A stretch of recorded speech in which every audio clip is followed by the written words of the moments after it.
Ambapo mvua imekuwa ikinyesha for the last 3 days, na hata ikiwa kunasemekana hakuna El Nino, hapa kwetu tunaiona kumenyesha for the last 3 days na maji iko kila pahali. Mashamba yetu sasa, chakula zetu zimeanza kuoza na mabarabara zetu sasa zimefungika kabisa na maji, na tunaomba usaidizi kutoka the national government, wakuje watufungulie hii maji ndio at least mabarabara zetu ziache kuharibika. Babu, kulingana na mahubiri, the area is completely flat.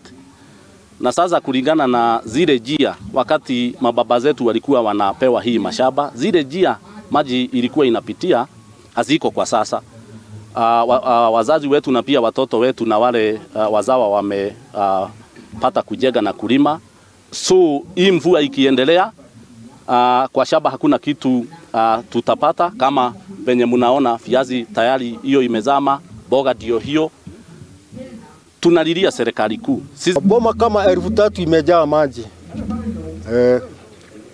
Hali ni mashamba kidogo kidogo na tuko wengi na iko na familia kubwa. Hapa karibu tuko na shule ya secondary. Hiyo watoto wanasubulika kila asubuhi. Wanatoa viatu, wanaingia kwa maji kila siku, hata sijui kama watasikia hiyo elimu kidogo. Pia mazao ambayo yako kwenye shamba imeanza kuoza.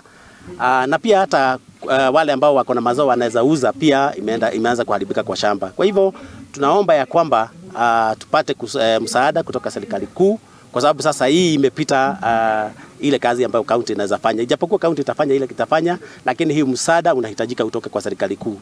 Tauni ya Githafai ni tauni ambayo tulibahatika kupata lami. Saa hii tunaongea imeanza kusombwa na maji hiyo town, kwa sababu drainage haikufanywa vizuri na haikumalizwa. Kwa hivyo tunaomba kwamba katika maisha yetu tumekuona